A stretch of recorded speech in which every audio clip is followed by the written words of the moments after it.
snow sifted across the battlements like sifted flour, soft on stone, whispering in the teeth of the wind. From the ramparts of Winterfell, the world looked pared to bone. Fields made featureless, the gods wood a black ribcage, the sky a bruise without source. Jon Snow stood where the frost had made every iron rung of the Merlin's sparkle, and the cold bit the knuckles of his gloves as if trying to gnaw through to the blood. He had not slept. In the hours when the fires sank and the cookpots went quiet, he felt the north listening for footsteps it had never known how to dread until now. "The wind comes from the sea," Tormund Giantsbane said at his side. His beard had hoary clumps in it, and ice pebbled the fur at his shoulders. His eyes were small and bright in his big face. "I can smell it, brine and old rot. There's no smell like the sea in winter. It stings the same as a fight you want but shouldn't have."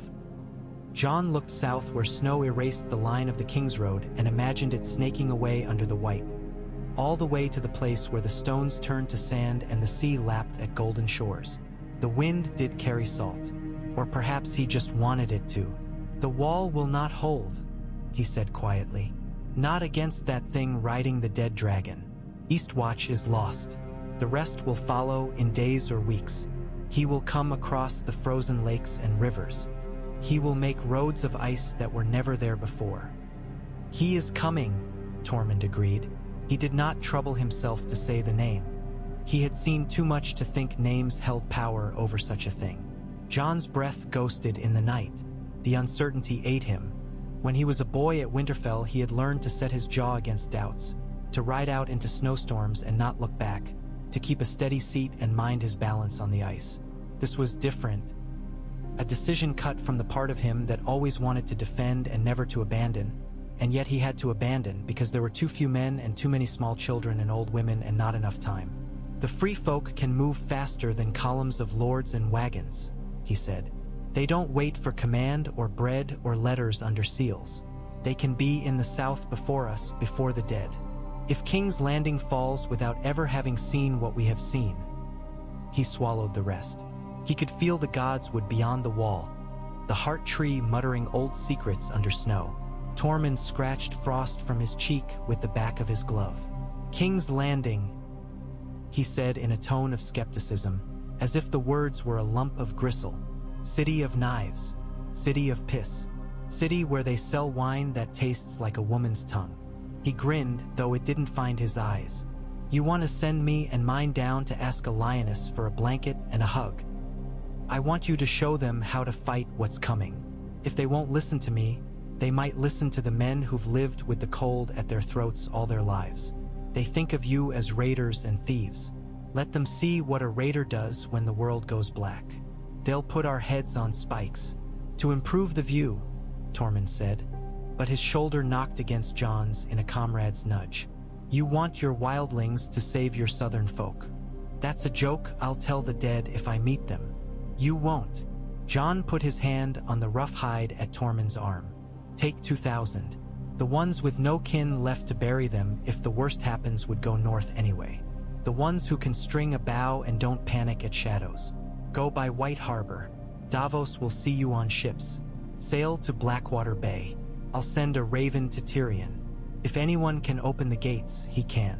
Tormund looked at him for a long moment. Of all the men Jon had come to trust, Tormund was the oddest. Loud and crude and large-hearted, a man who used big gestures to hide a capacity for small, precise acts of kindness. Lifting a child to see over a wall, correcting a lad's grip on a spear with a pat and not a rap. He nodded once. "I'll take them," he said. "I'll take them and I'll put them on your city's walls and I'll shout rude things until the dead blush." He tilted his head. "And you, I hold here." The words were a little like swallowing iron. "I hold Winterfell as long as it can be held. Those of us who know this place will make them pay for every foot. If we fail, we fall back. Moat Cailin, the Neck, the Trident. At every ford, every hill. If we fail everywhere, the last hearth fires will be in King's Landing." Tormund's mouth worked under his beard. "You ask me to leave you," he said, and this time there was no jest in it. "If you were one of mine, I'd tie you to the mast and drag you south whether you liked it or not." Jon thought of Ghost at his heel, silent as the white on white, and of Sansa's face when she slept, folded small with worry, and Arya's shadow moving like a knife through the house she knew as a girl and as a ghost. He thought of Daenerys's hand on his own, firm and cool, the nights they had stolen like a boy steals apples, and the burn of what was yet unsaid. If the North sees me run, it will run. If the free folk see you stay, they'll stay. And the dead will have the city for a winter playground. Tormund spat into the snow. 7 hells and the hells the free folk make for ourselves, he said. I'll go. They clasped wrists, rough over rough. The snow whispered. Somewhere behind them a door closed on a soft rush of warm air, and the scent of wood smoke and onion soup drifted up, brief, unreasonable luxuries. Jon watched as Tormund went down the steps with a sudden, unlovely grace, like a boulder finding its slope. When dawn broke, it did not break so much as seep, a grain as slow as a bruise's yellowing. The selection took hours, and there were arguments, and a woman with a fox-skin hood put her child into Tormund's arms and said, "Make him a man in a place where men can live," and Tormund said, "I'll try," and did not promise, which was kinder. Davos came with his worn hands and his sea prayers and shook Tormund's hand and made a list with a piece of charcoal on his palm because the paper froze and cracked. They came down the King's Road in a long, low column that looked like a moving tree-line, fur and leather and bone, and they flowed around the wagons of White Harbor like water around gray stones, and the Manderley men held their noses and made room. The ships groaned under them. Ice rimed the ropes. Davos stood with his feet planted as if he grew there, giving orders with the quiet of someone who had learned loudly and now had no patience for waste. "No fires near the tar," he said for the 10th time. "You there, with the hare's foot. That bucket stays full or you'll be finding a new name for swimming." The sea in winter was iron-hammered flat. The waves had no froth, only an oily heave, and the sky pressed down with a constancy that wore at the heart. Tormund hulkied on the bow and learned the words for starboard and port the way he learned everything he cared to keep, by rolling them in his mouth until they fit. "Starboard," he said, and smacked the railing. "Port." He smacked the opposite rail. "Both ends are the end where I piss when the wind's kind." "You'll never be a sailor," Davos said, not unkindly. "I am a man who floats on wood and does not die. That's what we call a sailor north of your walls." Tormund tilted his head. The sea smelled like a new knife. On the second night, when the sky hardened into a lid of black with knife scrapes of stars on it, a whale surfaced off the port bow and breathed a sound like a bellows. It rolled its back, drowning and rising, and for a moment Tormund forgot all cities. "This is a big thing," he said. "That's how I felt when I first saw a dragon," Davos said, and he looked weary enough to sleep on rope. Blackwater Bay opened like a mouth in a sick man's face. The towers at the end of the world wore scorpions on their shoulders.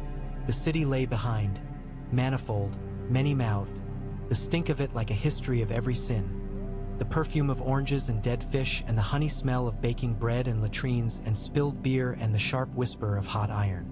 It had a way of making the sea look clean. The great dome of the ruined sept was a broken molar on Visenya's hill. The Red Keep clutched Aegon's hill like a crab. On Rhaenys' hill the dragon pit hunched like a pole raised to shield its face. Euron Greyjoy's ships lay out in the bay like carrion birds with their wings folded. Davos spoke to a little boat with a pair of oars and a painted blue rabbit on its prow and said quiet things in a tongue that smelled of onions. A man with a scarred lip nodded once and vanished between 2 fat-bellied pleasure craft with sewn silk sails, and in an hour a flag went up on the river gate, a white cloth tied to a spear. "The hand," Davos said. "He's done it." His relief looked like grief. Tormund saw men on the walls wearing bright yellow cloaks and thought, they wear color to show they do not understand winter. He disembarked with his people like a storm breaking, and the shouting began before their feet hit the quay. "Who are they? Gods blow them away. Hide your purse. Hide your daughters. Hide your sons." The free folk looked with frank appraisal and disdain. They had seen worse markets. They had been worse markets. Tyrion Lannister was smaller than Tormund remembered, which was a neat trick for a man already half the height of others. He wore the scar down his face as a kind of adornment, like a ribbon given after a particularly absurd race, and when he lifted his hand in greeting, the free folk went silent because they recognized, without knowing how to name it, a courage that did not waste itself on noise. He was flanked by soldiers with a new stiffness and old eyes, and behind him stood Missandei with her careful hands and Varus with his careful lack of hair, and a woman in the brown robes of the Blessed Brothers who had no business at a council but came along anyway, because the poor always come along.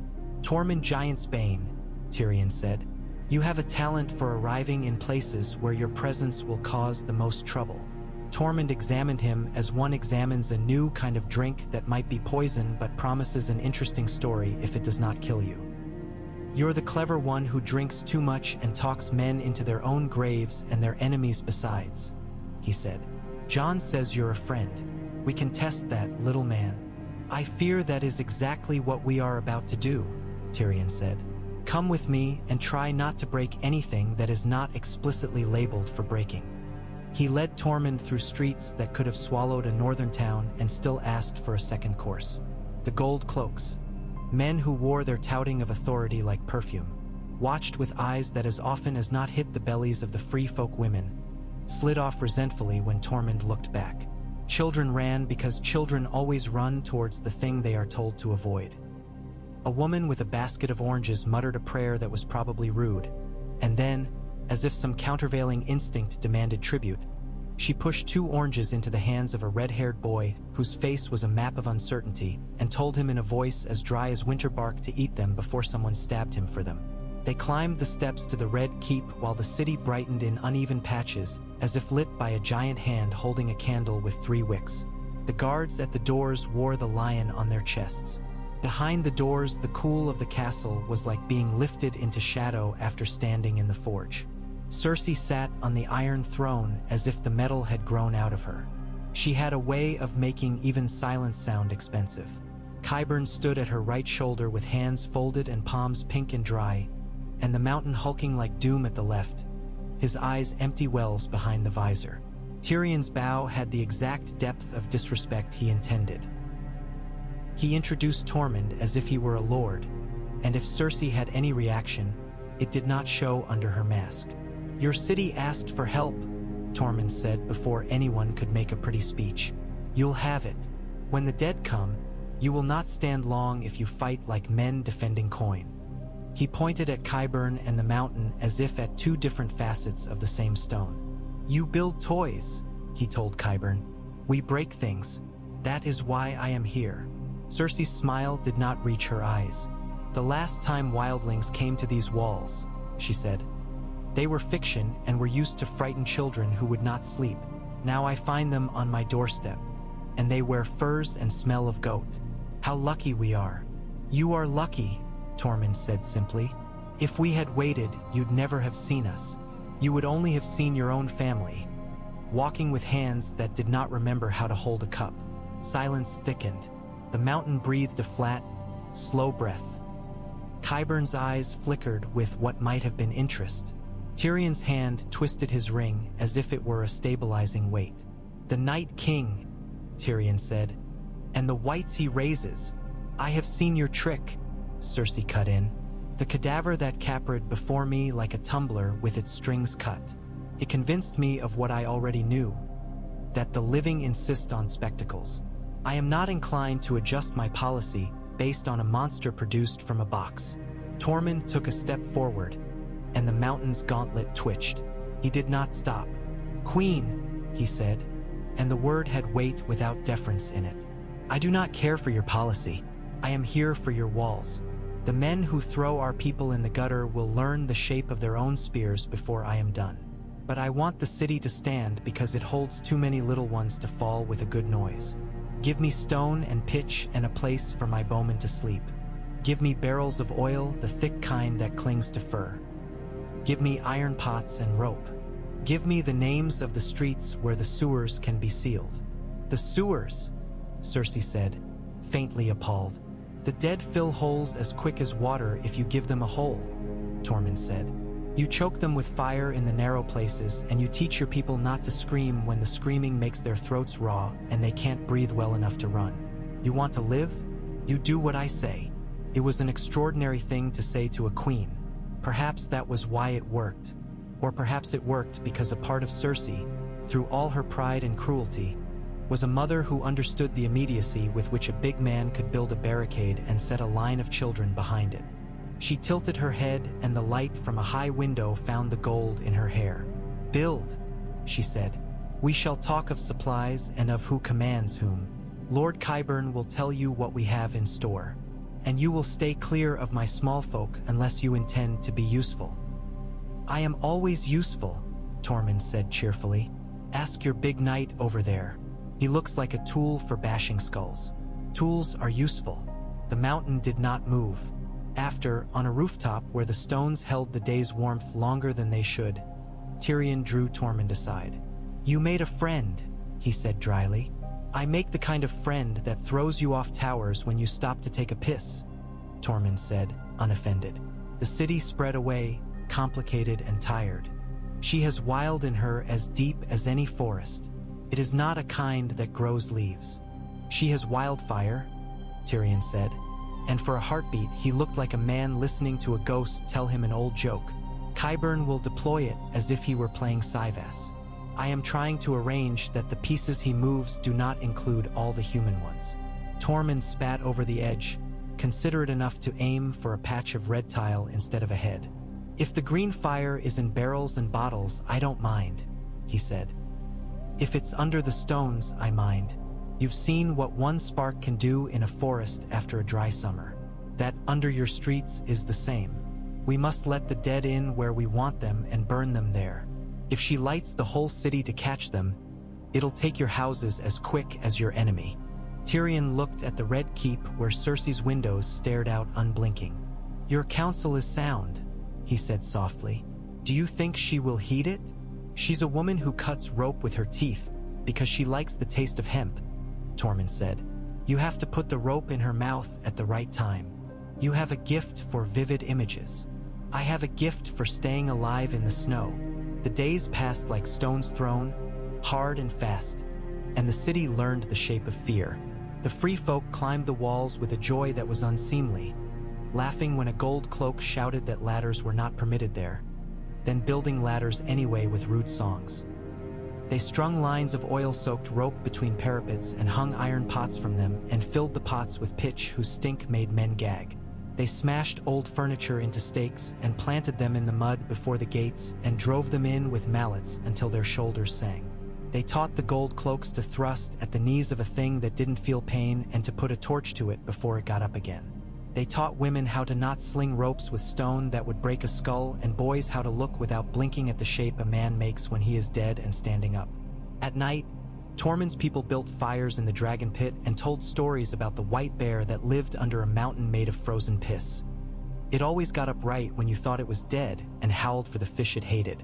The small folk crept in and sat at the edges, arms around their knees, listening to tales from a weather they had never known.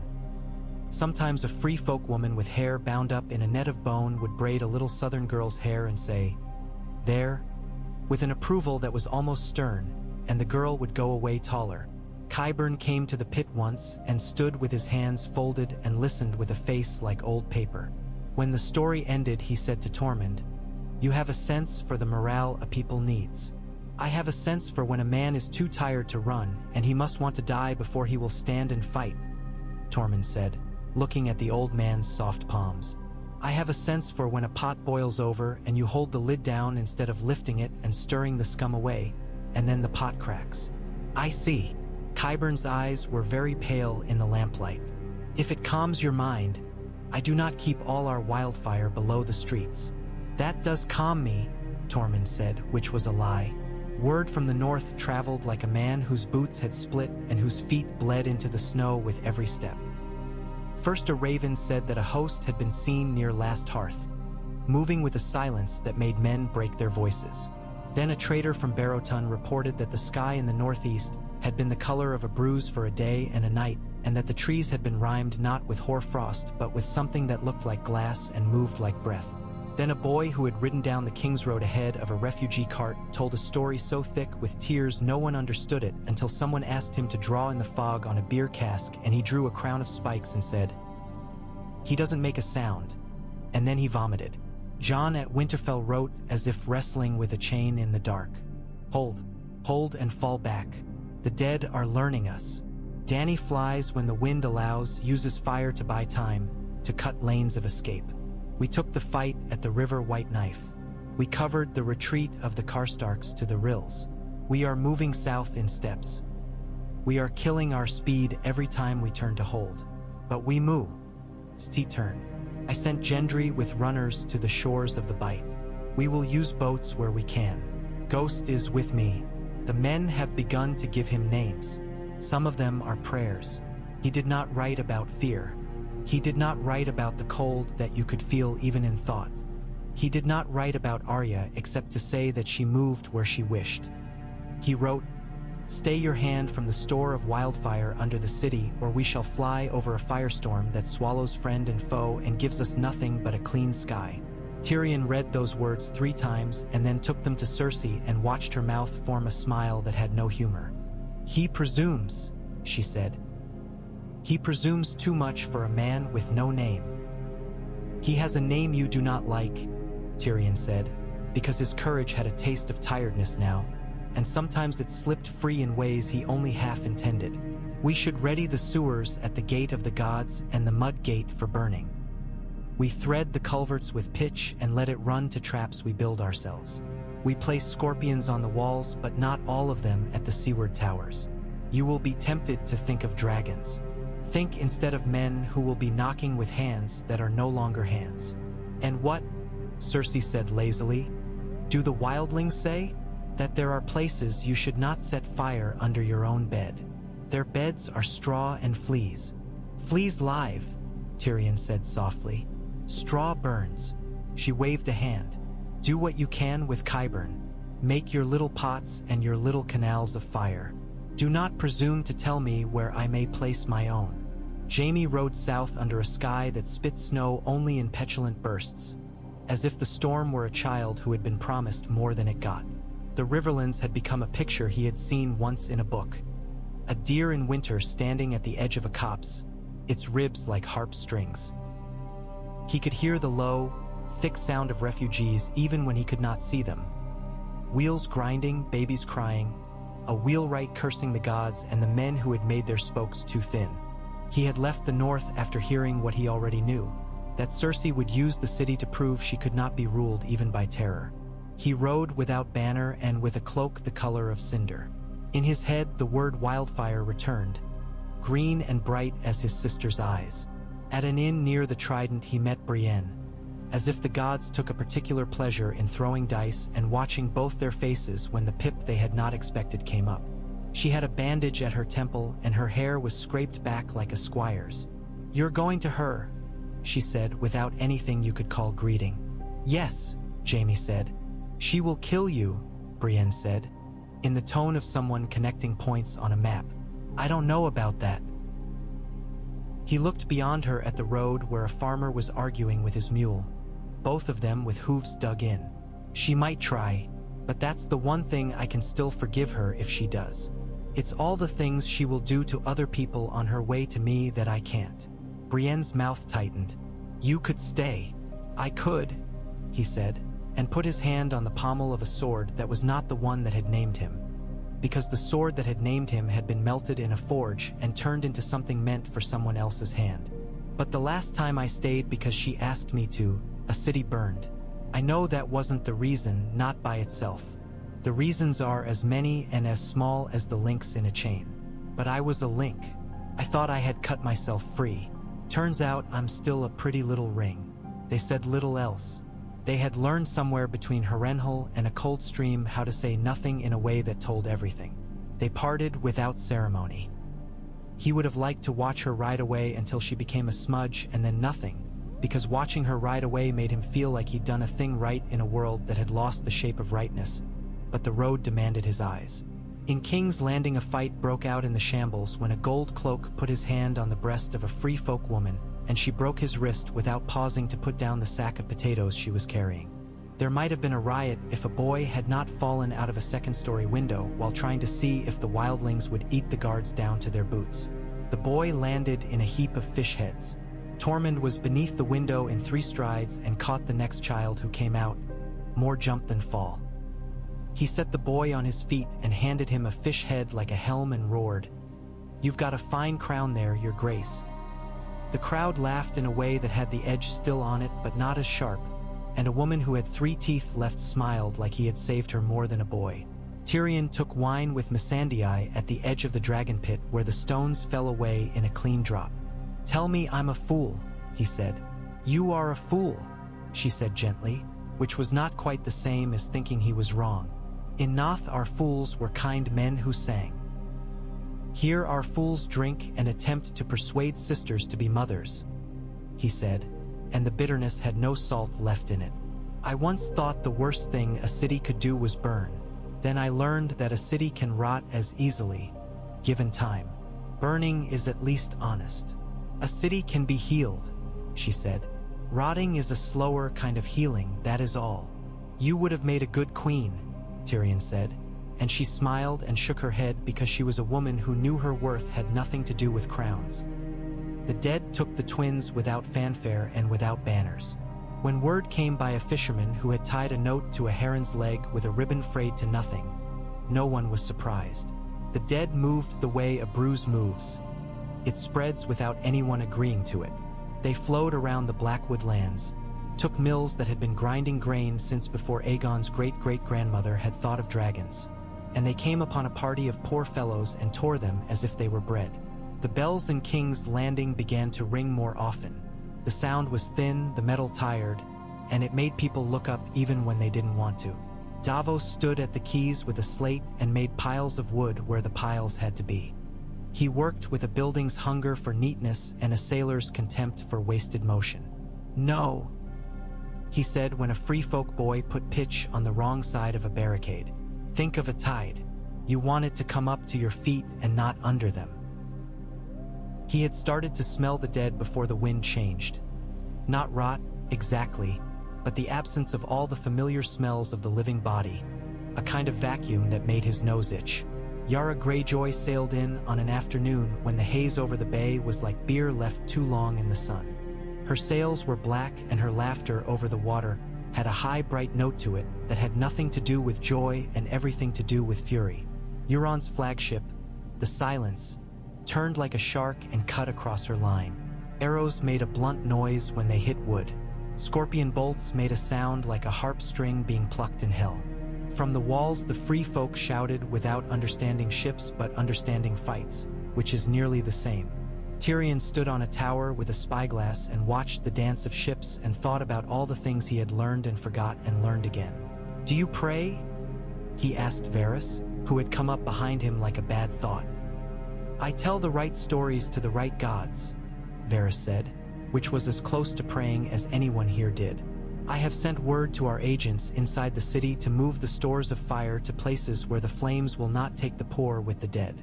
"Your faith in agents is touching," Tyrion said. "My faith is in stubborn men with bad tempers who will hold a gate because someone told them to." "In my experience," Varys said, "most history is written by stubborn men with bad tempers. That night Jon's raven came like a lump of ash against the sky. The words were fewer and harder. We held the trident at Fairmarket for a half-day. Tormund, the words went which meant he was writing to more than one man now. Your people would like how the Manderleys swore and fought on foot. The dead learn. They ignore traps if they have ignored them before.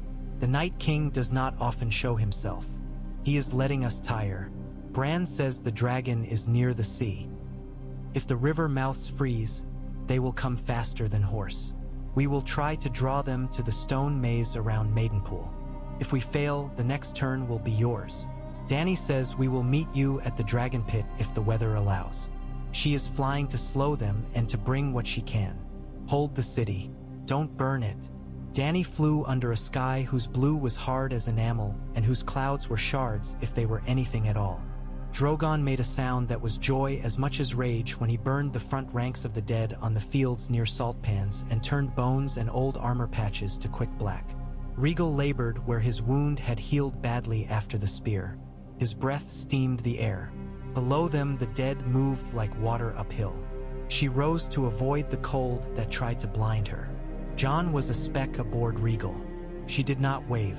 There are gestures you do not make when the air itself has teeth. At dawn 2 days later, the sea at the mouth of the Blackwater smoked when the cold air hit warmer water and turned it to a ghost. The first whites came out of the river as if it had suddenly discovered it had a memory of men and was coughing them up.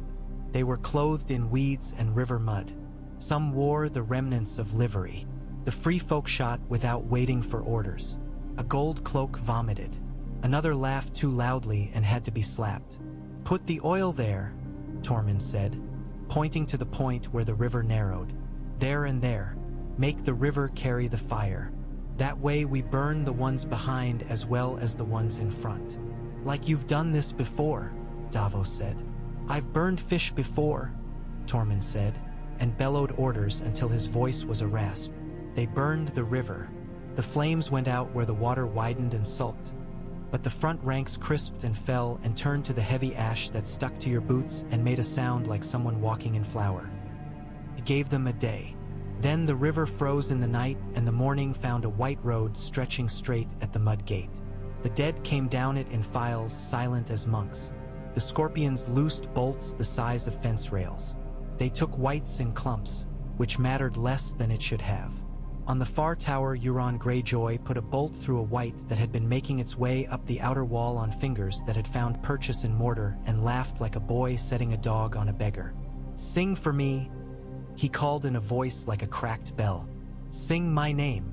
Yara's ships torched 3 of his smaller craft and raked the silence with firepots. And he sang anyway, because men like Euron consider dying just another way to get someone to look at them. At the Red Keep, Qyburn stood in a room where the windows looked north and spread maps, while his tongue made the sound of a man reading bedtime stories to a child he did not like. Fire along the Street of Sisters and the Hook. Oil in the drains at Cobbler's Square. Scorpions on the walls at Aegon's Bastion and Rhaenys's. Caches ready in the common cellars at the base of the hill. "No," Tyrion said, and put his finger on a black dot scratched in by a scribe with a steady hand. "Not there. If they break through at the Gate of the Gods and we light this, we will cut the city in half and the people on this side will have nowhere to run."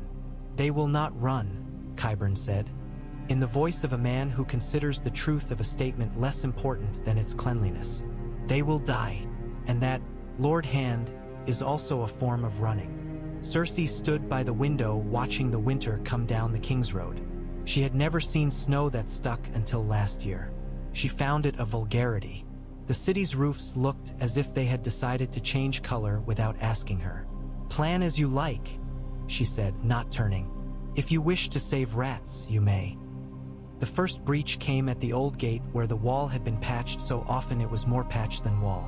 The dead found the place where men had been careless with mortar in summer and where time had been careless with it for decades in pride. Not with tools but with numbers. The stones came out like teeth.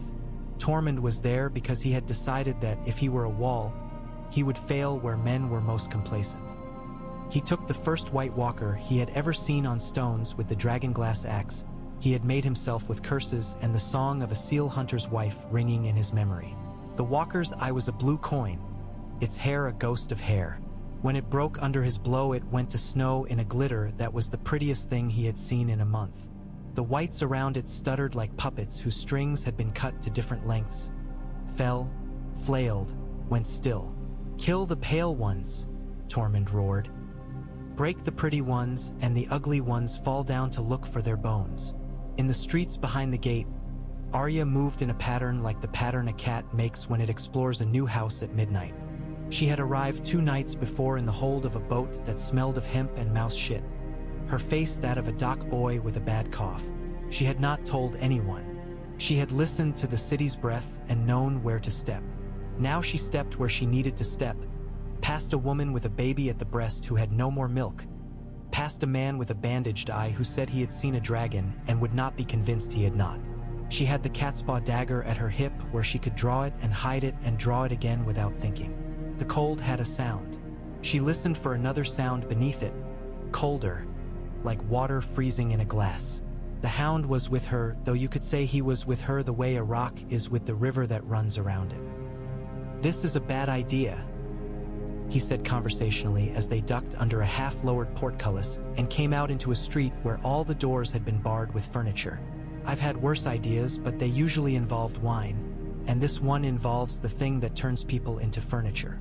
Go back, she said, which was as close as she got to concern. Find fire. Fire finds me, the hound said, and scratched his scar with a look of peevish amusement. Besides, if I went back now, I'd have to listen to some little lordling tell his men to hold the line, and my ears have suffered enough. At the walls, the Golden Company had formed ranks with a precision that would have been good for a parade. In a snowstorm, it made them look beautiful. They did not break when the whites hit. They were not men who had been taught to break. They fell in neat lines and rose with less neatness and fell again and were pulled back by free folk who had no use for lines and a great use for ropes, cursing Sells words through their beards and telling them to stop being pretty and be alive instead. Harry Strickland died with a look of surprise that might have been relief. In the sky, Viserion moved like a wound. His wings made a sound that carried even through the fog. Dany saw him, and something in her chest closed like a fist. Drogon bellowed. He wanted to fight. He wanted to burn the thing that had been his brother and was now wrong. She turned him in a tight curve that broke the last piece of sunlight into prisms on his scales. She heard her name bellowed with dozens of different mouths, and none of that mattered. The mountain wanted her fire. The city wanted it too. Regal labored, and Jon's hair was a rim of ice. He looked down and saw the breach at the old gate and the men piled there like a piece of history he didn't want to read. He saw Tormund's axe rise and fall. He saw a white walker step lightly across bodies with a spear like a piece of winter lightning in its hand. He took Regal lower, and the dragon's breath unfurled like a banner of heat. The walker did not burn. The whites behind did. He banked hard and went to find the Night King. The Night King walked through the gate of the gods at sunset. He did not look left or right. The whites parted for him as if he were a mast moving through a sea of bodies. He looked up once when Viserion circled and his face did not change, which was, somehow, worse than if it had. Men shot arrows at him with the stubbornness of habit. They hit his cloak and went through and did not matter in a way that makes a man stop believing in cause and effect. In the Red Keep, the bells began to ring. They were supposed to ring when the city surrendered. Now they rang for a different reason, and the sound made Cersei's teeth ache. Tyrion ran to the Tower of the Hand and shouted to a boy to take the order to Davos that the sewers at Blood Street were to be lit once the whites filled them. No sooner, no later. Qyburn told a pyromancer to open the cask at the base of the hill and was told that the Hand had forbidden it.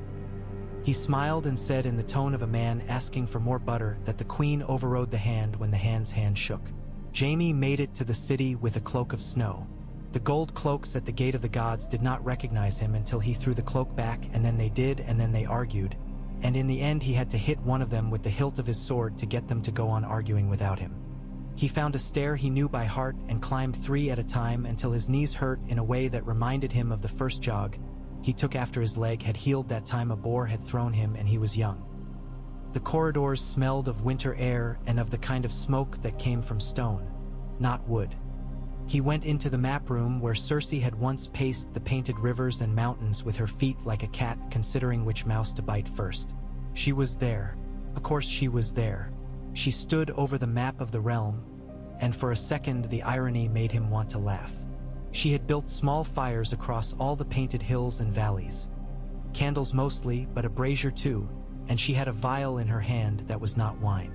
She had the look she had when their father had said a thing she wished to defy and could not. "You came," she said, and even her voice was not surprised, because she had made the kind of story in her head where he always came. "You're going to burn it all," he said. "I am going to burn what can be burned," she said, and her eyes were like the river ice that breaks when the sun appears and then freezes again. "If I cannot have a city that obeys, I will have a city that obeys the wind. If I cannot have a people, I will have quiet." "You would be Ares," he said. "No," she said. "I would be me." She looked away as if she were ashamed, and he had never seen that look on her face before, and it did something to him he could not name. "He is here," she said very quietly. "He is in my city. He is in my house. He will walk where my children played. He will put his cold on my bed. I don't care about your honor, Jaime. I care about that. If I burn him in this city, then I will sleep under the ashes and laugh." He went to her then with his heart in his teeth and took the vial from her hand and put it down. She did not resist.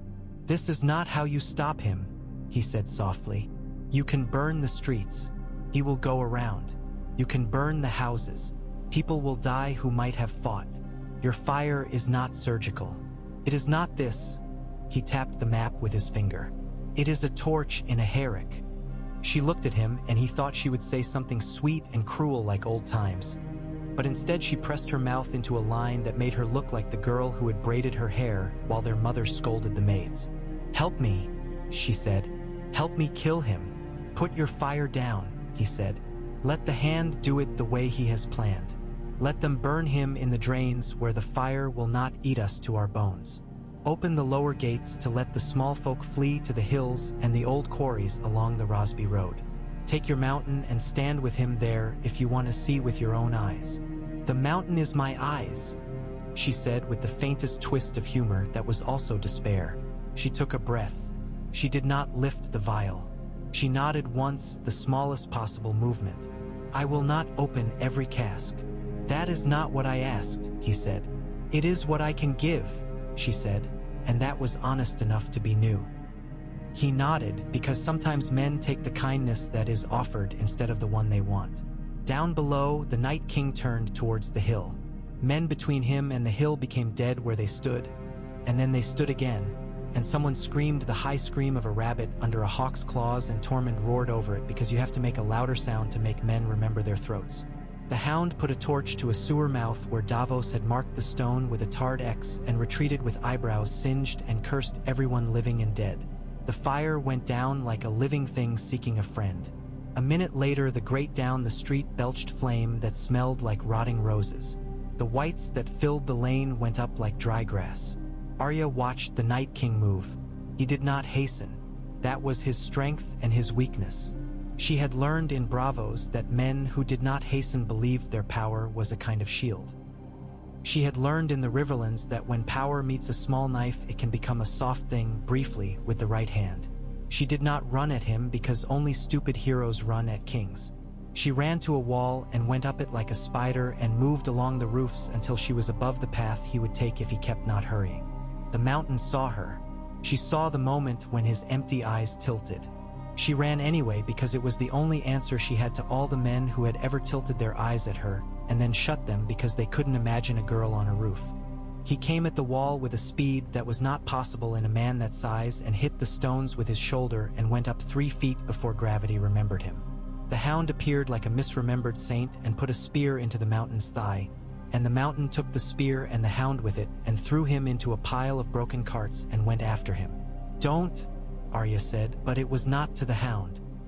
It was to the part of the world that insists on repeating its favorite songs. In the sky, the dragons met. Drogon's fire washed Viserion and slid off like water, and the Night King on the dragon's back did not flinch. Jon took Regal in a climb that made the blood drain from his face and dove, spear out, aiming for a moment that was more math than war. He missed. He missed by less than a man's arm. Viserion's tail lashed Regal's flank, and the wound Regal had healed screamed open. Jon tasted blood and cold and the certainty of falling. He put his hand on Regal's neck and spoke the first words that came to him. "Nothing clever, nothing royal. Not yet, not now." Regal steadied. They rose, slow, breath pluming in 3 short bursts. At the same instant, at the base of the hill, a line of whites went through a culvert Tormund had kept clear and into a square where free folk had piled furniture 3 high and doused it with oil. A child stood there with eyes so wide you could have hidden a coin in each. Tormund picked the child up under one arm and threw a torch with his other hand, and the flames rose blue-green in the touch of wildfire that had been brushed on the ropes by a pyromancer with shaking hands under Davos's skeptical eye. The dead burned. The child screamed and then laughed and made a little roaring noise because sometimes children know the shape of the moment better than the men who made it. Cersei came down the steps from the keep with a cloak on and her hair tucked under a hood, and the mountain walking at her back and Qyburn swaying like a reed with an armful of vials. Tyrion stared at her and then put his hand on his heart and made a small bow, because he had not yet learned all the ways to stop loving her, and because people are complicated treasuries of contradictions. "You are not where I told you to be," he said. "You are not my father," she said, and then, after a breath, "Tell your Onion Knight that if he lights his drains too early again, I will put him in one." "I will relay your feedback," Tyrion said dryly. The Night King reached the base of the hill. The heat did not reach him. It was like watching a statue walk. On the north wall, a scorpion bolt slammed into Viserion's wing and tore a hole big enough to be a window. Euron whooped, and Yara cursed him and loved him and wanted him dead in the way only a sibling can. Viserion dipped and recovered. Drogon's fire lit a line of white so bright that men looked away because the act of looking made something in their heads heat. Arya dropped. She did not think about faces. She did not think about the House of Black and White, where names died and the pronouns were mostly useful in their absence. She thought about the way her father had put a hand on her hair once when she was small and told her there were two ways to win a fight when you were smaller than the other person: to be quick or to be mean. She had chosen both. She had chosen them so often they were not a choice anymore but a way of moving through the world. The Night King looked up when she landed, and in that tiny piece of time, his head moved and the blue coin of his eye met hers, and she saw nothing there that knew what she was. She put the dagger at his neck, and he caught her by the throat. It was like putting her windpipe in a vice made of ice. She did what she had done in a room in Winterfell that smelled of dust and oil. She let the knife fall and caught it with the other hand and drove it up. The blade that had lived in so many hands and had tried to kill a boy who was supposed to be king went into a place where ice was something even ice did not like. The sound was not like a scream. It was like a glass of water cracking in a sudden frost. He went to shards with a light like starfall. For 1 second there was no sound. Then there was every sound there ever was. Men cried and laughed and howled. Whites went down not as if dying, but as if someone had forgotten to wind them. Viserion's howl tore the clouds, terrible with a grief that was not quite grief and a rage that was not quite rage but a combinations of things dragons have instead of the words men use. He beat at the air with a tatter of wing and turned his head as if looking for someone he could not find. Arya lay on the stones and coughed until bile burned her tongue. The hound was above her, bleeding from a cut on his brow that made his face look like a half-masked tragedy. "You stupid girl," he said, and then, with a tenderness that surprised him more than it surprised her, he picked her up as if she were a bundle of sticks and put her on her feet. "If you do that again, tell me first so I can sleep through it." "You would have slept through it," she said, and spat blood and laughed when he laughed. On the walls, the free folk put out the fires with wet blankets and rough language, because they were not used to winning and knew that sometimes winning is where you lose what you care about. Tormund leaned on a parapet and breathed hard and felt his ribs announce themselves. He looked down at the square where the dead lay like timber that had been felled too quickly and thought of the first time he had built a fire in a cave with a woman who smelled of caribou and smoke. Jon brought Regal down in a glide that wobbled, and Dany brought Drogon down beside him, and for a second the dragons looked like brothers again. Jon's face was gray with cold and with something that was not cold. He slid from the saddle and missed the step and would have fallen if Davos had not been there with those hands that always seemed to be where needed. "Is it done?" Jon asked, as if this could be done. "It is not done," Dany said, the words deliberate, because saying otherwise would be like telling a child there was no more winter if you had simply shut the shutters. Her eyes were on the city, on the smoke that rose in ropes and the people who were already beginning to cry in the way of people who have realized they can. "It is not done. But this part is over." Tyrion found Arya and knelt because it was either kneel or topple, and she blinked at him with a look that said, "Who are you to be in my day? You have a talent for being precisely where you are most needed," he said, the words coming out with a wobble he had not intended. "That's because no one looks for me," she said. "It is a talent the small learn. Did your sister open the gates?" "She opened enough," he said. "She'll close them again," Arya said. "And then she'll close a lot of other things." He looked at her, this small Stark with death in her pocket and snow in her hair, and saw, for a moment, the realm as a set of bones that might or might not knit. "Perhaps," he said, But she did not burn the city in one great light. That is something, Arya agreed, which is not to say it was everything. They put the fires out where fire should be out and fed the fires where something stank and would carry sickness if it had a chance. The alchemists with their green vials went away with their lips pressed thin. Qyburn counted something that could only be counted by a man who measured life in the way water measures a good jar. He went to Cersei where she sat in a chair that was not a throne and said, "Your Grace, the event has concluded according to parameters that were within acceptable variance." And she laughed in his face wildly, and he took a step back as if the laugh were a thrown cup. Jaime walked the street of steel with his cloak over his arm, and his hair wet and his boots picking up ash where there should have been sawdust. The people looked at him with the blankness that comes after the worst has not happened, which is a surprise to the body and the soul. He found Bronn sitting on a half-burned barrel that he was using as a stool and took a skin from him and drank something that made his throat ache. "You lived," Bronn remarked. "So did you," Jaime said. "I go where the coin does," Bronn said. "Right now the coin looks like it'll be carried by dragons, not by lions. To your health. Drink to the city instead," Jaime said. Bronn did because he could be careless enough to be decent when no one was watching. "To the city," he said. "May it never be this interesting again. There were reckonings. There are always reckonings." The small folk who had spat at free folk learned who had stood on the walls and who had pushed them back from trampling children. The free folk learned not to piss in certain alleys when certain women with brooms stood at the mouth like guardians. The gold cloaks who had gone pale when the dead came returned to their color by degrees. Tormund found the woman with the oranges and thrust a pouch at her that had 3 gemstones in it, rough and red, and said, "Buy a goat. Goats are better than men." She took the stones, which were probably worth more than her stall, and said, "I have a husband. Buy 2 goats, Tormund said. Dany walked the city with Missandei and Grey Worm and saw where it had been weak and where it had held, and where the people had opened their doors and where they had closed them. She saw the place where the old sept had been and smelled the memory of incense trailing like a ghost on cold air. She thought of her brother, thin and bright and broken. She thought of the Iron Throne and felt nothing in particular. That frightened her more than any love for it would have. She turned to Missandei and said, "We build something different."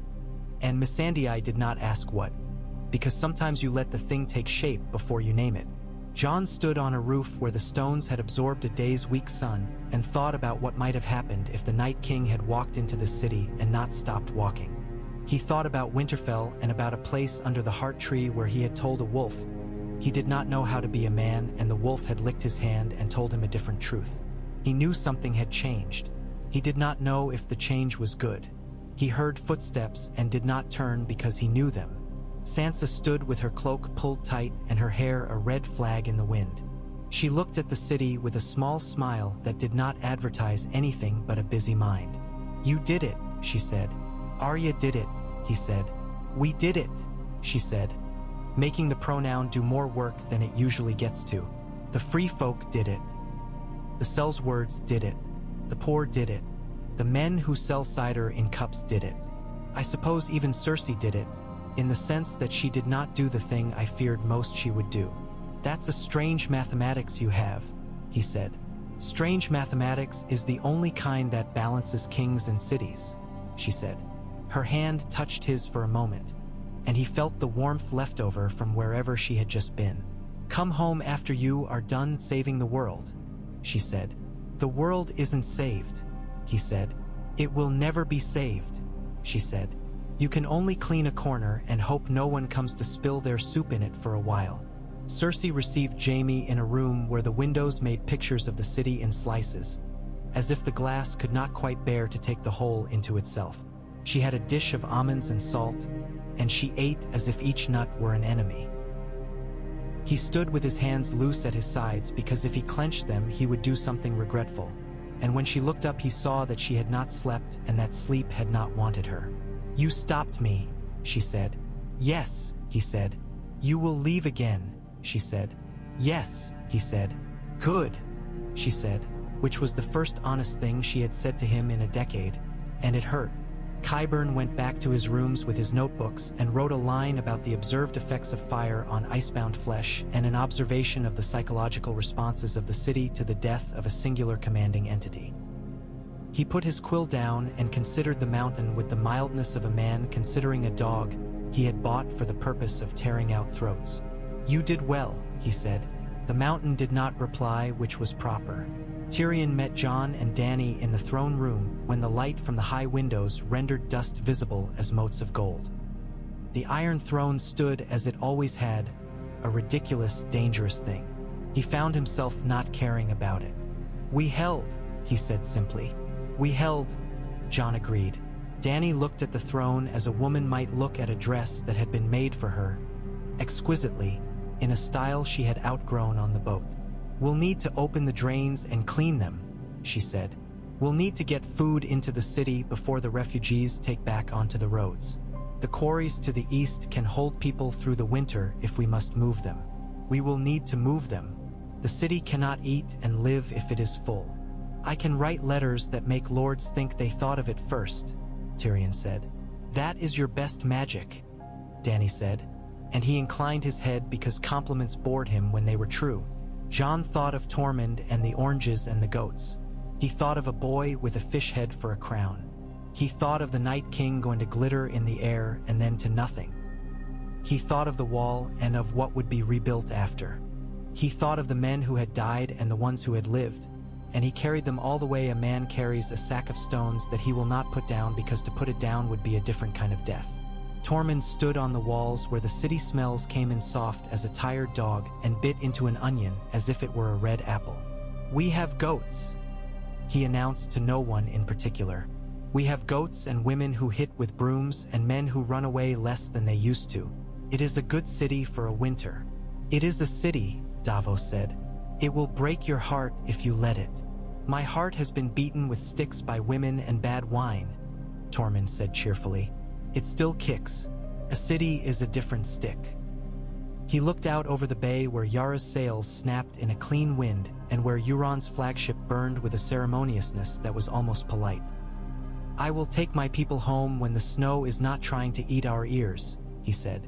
"We will build a camp in those hills. We will teach these southern children to shoot overhand so they do not hit their own toes. And when we go, they will learn to miss us. That is a good trick." "Some good tricks are not tricks," Davos said. The days became days again. The cold softened to a cold that men knew how to complain about without dying from it. The dead stayed dead. The city learned how to sleep after it had not slept, which is a lesson as necessary as any a city learns. People told the story of the girl on the roof in the breathless way people tell stories when they have had an end they like. They told the story of the wild man with the red beard who gave gemstones that looked like candy to an orange seller. They told the story of a queen who did not burn her city because a man who loved her, or had loved her once, asked her not to. They told the story of a dragon's fire that was as much a light as it was a weapon. When spring came, it did not come with flowers, because flowers do not spring from ash in a day. It came with the first day a man could stand in the street without his breath making him look like a ghost. Came with the sound of hammers. It came with a cart of onion sets pushed by a woman who had made a fortune selling oranges and who had bought not goats but a mule with opinions. It came with a child who had played at kings in fish heads running with a stick and a pot lid and shouting orders to an invisible army that nevertheless learned to stand straighter. Jon walked the Godswood on a night when the moon had decided to take a rest and the stars were tired and fewer than usual. He put his hand on a tree that did not have a face cut into it and said, "We sent them south," and heard his own voice in the bark. "We sent them south and they fought for the south and the south fought for itself." Ghost came and leaned at his thigh and made a huff that was as close to a laugh as a wolf gets. Jon made the sound back and felt stupid and then felt less stupid. He did not know if the great question of who a country belonged to had been solved, because he doubted questions like that were ever solved. He knew only that he had seen what happened when men who would have spat on one another's boots decided to put those boots on the same wall. He knew it worked, if imperfectly, and imperfectly was all men ever got. Dany stood on the balcony and let the sea tell her a story about coming and going. Missandei came to her with a letter and a cup of broth. He says they will rebuild the watchtowers along the neck, she said. He says they will put horns there that can be heard from one to the next. He says the free folk will ring them if need be. Good, Dany said. She took the broth and drank. We will build in this city without all the bridges that choke it. The canals will carry water instead of fire. The drains will be cleaned on a schedule no one thought possible. The small will be asked where they wish their markets to be, and we will put them there instead of where men who have never bought a fish say they should be. You will make a city, Missandei said, and Dany laughed because sometimes the simplest statement is the most revolutionary. Tyrion sat with Varys and a bottle whose innards shone like jewels in the candlelight. You look like a man who isn't sure whether to be pleased or terrified, Varys observed. I'm sure, Tyrion said. I'm both. Varys smiled in the way he smiled when he decided to be kind. You did well, my friend. We did well, Tyrion said, making the pronoun do different work than Sansa had made it do. He lifted the glass. To goats, he said. To goats? Varys echoed gravely, because he was a man who could turn anything into a state occasion when necessary. Arya went to the docks at dawn and stared at the ships the way a desert-born parched man stares at a spring, with calculation and with hunger. The sea had forgotten the dead already because the sea is old and has seen worse. Gendry came to stand next to her with hands that had more callus than skin. You can go anywhere, he said. I can, she said. Will you? He asked. I might, she said, but not yet. There are hills around here I haven't run on and women with brooms I haven't stolen biscuits from. I think I'll do that first. She turned her head and he saw the smile and the shadow it threw. Tormund's camp in the hills above the Rosby Road grew without anyone agreeing to call it a camp. Hides and poles, a pen for goats that was not as strong as it should have been. A cooking ground where a woman stirred a pot with a spoon that had carved notches on its handle for each winter she had lived through. Southerners came with curiosity and with suspicion and left with a sling rope and the knowledge of how to set a line of rope on fire without burning their fingers. A man who had been a gold cloak and had taken off the cloak came up with a crate of nails and said, You'll build better with these. And Tormund kissed him full on the mouth, which made the man, who had not been kissed like that since he was 13, laugh until he cried. At last, when the stories had become stories and not memories, when the city could go 3 nights without someone waking screaming because someone else had screamed, when the weather had made up its mind to be spring whether or not the realm had followed, Jon went north again with Ghost and a small company who did not ask many questions. He met Tormund on the road above the place where the Rosby quarries turned the stone white as old bone, and they clasped hands, and they did not say I told you so or you saved me, because those are not the sort of things men like them say when they can help it. You sent us south, Tormund said, chewing a piece of smoked meat so salty it made his eyes water. We went south and found a city that needed men who like knives in close. We showed them our way. They showed us theirs. Some of our boys will stop and make little wildlings that yell with the wrong accent. Some of their girls will come north and yell at our goats because they chew on the clothes. That is what you did. I will take the blame, Jon said, and they laughed. The land healed the way land always does after men are finished making their points on it. Slowly, grudgingly, and with a memory that becomes a different story every time someone tells it again. The free folk in the hills made fires that smelled of goat and pine. The small folk in the city watered their onions and argued about prices and told their children not to go up on the roof when the wind was from the east. At the Red Keep a queen looked out at a city she had neither burned nor lost and wondered, perhaps for the first time, whether the shape of her love could be something other than possession. A king who did not want crowns walked into a wood that did not know his name and put his hand on a tree and felt the slow heart there knock once and then again, steady, like the city's new heart. And the bells of King's Landing, tested and mended and tuned by men who had been taught the worth of listening, rang in the bright air not for surrender, not for terror, but for practice. The sound spilled over the walls and the hills like a river with the thaw in it, and for a little while the city that had almost belonged to the dead belonged to its people instead.